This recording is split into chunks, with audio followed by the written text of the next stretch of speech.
नमस्कार दोस्तों, आप सभी का स्वागत है आपके अपने YouTube channel Ashok Chawla education पर। दोस्तों, हम पढ़ रहे थे बीकानेर का इतिहास।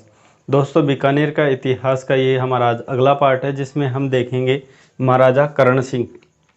ठीक है, देखिए, जैसे कि मैंने पहले भी बताया कि अपने जो राव ये लगाते थे, अपने नाम के आगे हमेशा राव लगाते थे। जोधपुर के शासक हो चाहे बीकानेर के शासक, जितने भी राठौड़ वंश के शासक हुए, अपने नाम से पहले क्या लगाते थे? राव। लेकिन स्पेशली यहाँ के शासक बाद में जो इनकी जो जो ब्रांच के रूप में देखे तो आगे बढ़ती गई, तो बाद में ये अपने नाम में परिवर्तन करने, यानी इनको एक उपाधि मिल गई जो कि महाराजा की उपाधि थी। तब से ये अपने नाम के आगे महाराजा लगाने लगे, जिसमें अब देखिए महाराजा करण सिंह के बारे में पढ़ने वाले हैं। महाराणा करण सिंह को आप स्पेशली इस तरीके से जानते हैं क्योंकि इससे संबंधित एक युद्ध हुआ था जो कि मतीरे की राड़ नामक युद्ध के नाम से जाना जाता है। तो अगर वो आपने अच्छे से पढ़ा हो, आपको पता हो कि मतीरे की राड़ जो हुई थी वो 1644 में हुई थी, जिसकी संबंधित ही ये करण सिंह है, जिनका जो संबंध है वो बाद में देखिए किस प्रकार से हुआ है। बाद में नागौर के शासक के साथ इनका जो युद्ध हुआ है। तो देखिए, महाराणा जो करण सिंह है वो बीकानेर के एक प्रतापी शासक माने जाते हैं। इसमें बीच में कुछ ऐसे भी शासक रहे हैं जो थोड़े कमज़ोर शासक थे, या फिर कुछ आलसी कह सकते हैं, वैसे भी शासक हुए हैं। लेकिन उनके बारे में हमने जितना पुस्तकों में दिया होता है या फिर आपको एग्जाम में जितना पूछा जाता है उतना ही पढ़े हैं। चलो आगे बढ़ते हैं। देखिए, महाराजा जो कर्ण सिंह हैं उनके अगर शासनकाल की बात करें तो 1631 से 1669 के मध्य इनका जो शासनकाल रहा है। अगर बात करें इनके पिता की, तो पिता इनके थे सूर सिंह, जिससे संबंधित पिछली वीडियो में हमने जब एंड किया था तब ये पढ़ा था कि इनके पिता थे दलपत सिंह, और दलपत सिंह का पुत्र था सूर सिंह। तो उन्हीं का एक पुत्र है करण सिंह। ठीक है, करण सिंह जो नवीन इनका ज्येष्ठ पुत्र था, ये ध्यान रखना।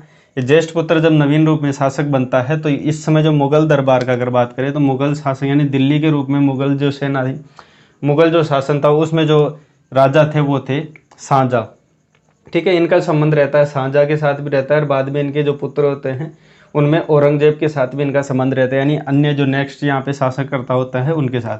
अब बताते हैं कि देखिए, इनका संबंध वैसे तो ये मुगल विरोधी थे, स्टार्टिंग में मुगल विरोधी थे, लेकिन ऐसा था कि मतलब राजस्थान में लगभग संपूर्ण राजस्थान इनकी अधीनता स्वीकार कर चुका था, तो ये कहाँ बचने वाले थे। इसलिए इन्होंने भी संपूर्ण रूप से अधीनता स्वीकार कर ली थी, और कुछ समय तक इनका अधीन शासन बहुत परोपकार, या फिर मैं कहूँ कि बहुत ही अच्छा शासक ये साबित हुए थे मुगल शासन में।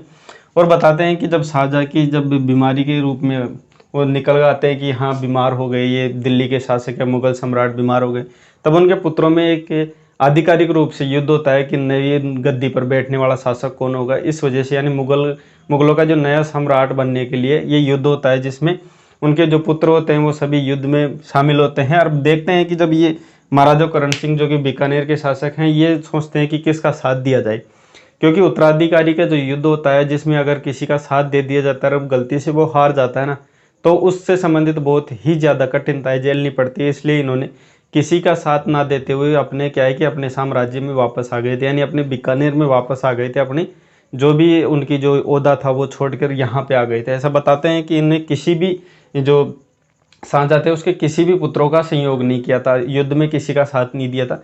और बाद में इनका क्या है प्रभाव देख लिया गया था इनके द्वारा कि यहाँ पे जो नवीन शासक बन सकता है, कि उनकी शक्तियों का आभास तो पहले से ही हो जाता है कि किसके मध्य में ज़्यादा शक्तियाँ यूज हो सकती है। तो बताते हैं उस समय जो शासक था औरंगजेब, यानी राजकुमार था उस समय जब औरंगजेब था, तो उसमें ज़्यादा शक्तियाँ इसने देखी थी, प्रभाव ज़्यादा इनका देखा गया।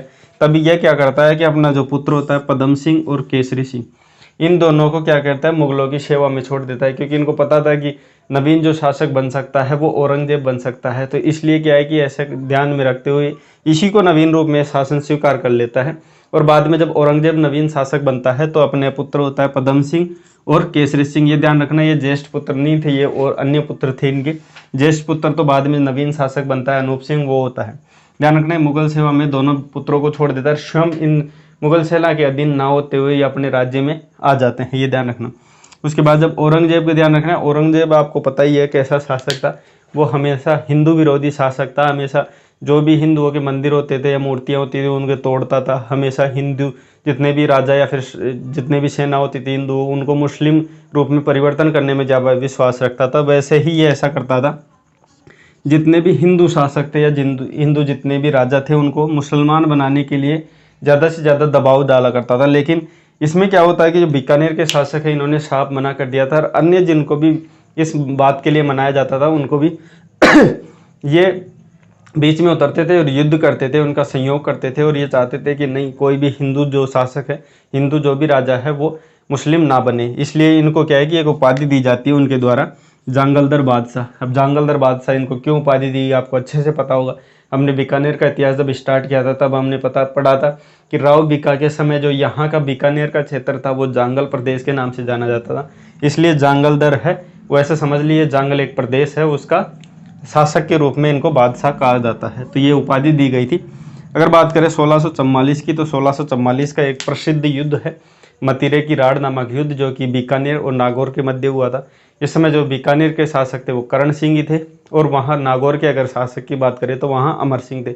अब इन दोनों के मध्य किसकी विजय हुई, किसकी हार हुई, इससे संबंधित अपवादित तथ्य है, क्योंकि कई जगह आपको कई ऑथेंटिक बुक में भी ये चीज़ें देखने को मिलती है कि कई जगह बीकानेर के शासक को विजयी बताया जाता है, कई जगह नागौर के शासक को विजयी बताया जाता है। ये महज एक मतीरे के लिए, मतीले की खेती के एक बेल होती है उसके लिए युद्ध लड़ा गया था, ठीक है। हालांकि इसकी विजय किसकी हुई है इस युद्ध में, इससे संबंधित आज तक कोई प्रश्न पूछा जाता नहीं है। इससे संबंधित एक ही प्रश्न पूछा जाता है कि मतीरे की राड़ नामक युद्ध कब हुआ गया, तो वो आपकी डेट पता रखनी है 1644, ये डेट पता रखनी है आपको। 1644 में मतीरे की राड़ हुई, जो कि नागौर एवं बीकानेर के शासकों के मध्य, यानी मामूली लड़ाई नहीं थी, ये युद्ध तक पहुंच गई थी मतीरे की खेती के चक्कर में। उसके बाद देखिए यहाँ पे, ये मैं पहले भी बता चुका हूँ कि बीकानेर के बहुत से शासक थे, वो हमेशा आश्रयदाता रहे हैं, या हमेशा विद्वानों की कदर करने वाले रहे हैं, या विद्वानों को आश्रय देने वाले रहे हैं। इनमें ये भी बहुत ही अच्छे मतलब विद्वान थे। जो करण सिंह थे वो संस्कृत का इन्होंने हिंदी में ट्रांसलेट, बहुत सारे ग्रंथों का संस्कृत से हिंदी में ट्रांसलेट करवाया। उसके बाद देखिए इनके आश्रय के समय बहुत से ऐसे विद्वान लोग थे जिन्होंने यहाँ पे ग्रंथों का निर्माण किया। जैसे इसमें कुछ ग्रंथ है जिसमें देखिए साहित्य कल्पद्रुम, ये सबसे इम्पोर्टेंट है, ये ध्यान रखना, ये करण सिंह के आश्रय के समय भी ये इस ग्रंथ का निर्माण होता है, ये विशेष ध्यान रखना, ये एग्जाम में पूछने वाला प्रश्न है, ठीक है, साहित्य कल्पद्रुम। उसके बाद देखिए कर्ण भूषण और कर्ण संतोष और व्रत सारावली, ये ध्यान रखना, जिस भी शासक के समय अगर कोई ग्रंथ निर्माण किया जाता है या फिर कोई काव्य लिखा जाता है तो ज़्यादातर उसके लगभग 90% उसके नाम पे ही लिखा जाता है। तो जैसे इसमें देखिए कर्ण भूषण एवं कर्ण संतोष जो महाराजा करण सिंह के समय लिखे गए थे, इनका नाम इसलिए यहाँ पे आता है। और इम्पोर्टेंट जो आपको याद रखनी है वो है साहित्य कल्पद्रुम, ज़्यादातर यही पूछा जाता है। उसके बाद देखिए महाराजा अनूप सिंह, ये इनके ज्येष्ठ पुत्र थे, हालांकि 2 पुत्र हमने पढ़ चुके हैं जो मुगल सेवा में चले गए थे। ये है महाराजा अनूप सिंह जो कि इनके सबसे ज्येष्ठ पुत्र थे। इनका शासनकाल स्टार्ट होता है 1669 से 1698 तक इनका शासनकाल रहता है। इनके पिता की बात करें तो पिता इनके देखिए करण सिंह है, क्योंकि ये करण सिंह के सबसे ज्येष्ठ पुत्र थे। इनको उपाधि दी गई थी माई मरातिब या फिर माई भरातिब भी इसे कई जगह देखा गया है, और इनको महाराजा की उपाधि जो कि प्राचीन रूप से चली आ रही है इनके शासन में, तो लेकिन बाद में इनको महाराजा की उपाधि से नवाजा गया था। ये मुगल शासक के रूप में देखिए औरंगजेब के द्वारा ये उपाधियाँ दी गई थी। उसके बाद देखिए इसको जब राजा घोषित किया गया था औरंगजेब ने, अब ध्यान रखना इसमें मैंने पहले बताया कि महाराजा करण सिंह थे वो मुगल विरोधी थे, वो हमेशा ही मुगलों का विरोध करते थे। हालांकि बाद में अधीनता स्वीकार कर ली थी, लेकिन हमेशा क्या करते थे वो हमेशा मुगलों का विरोध करने में भी, क्योंकि औरंगजेब था वो थोड़ा अलग शासक के रूप में उभरा था, क्योंकि वो हिंदुओं से ज़्यादा विरोध करता था, इसलिए ये क्या है कि औरंगजेब की ज़्यादा विरोधी थे।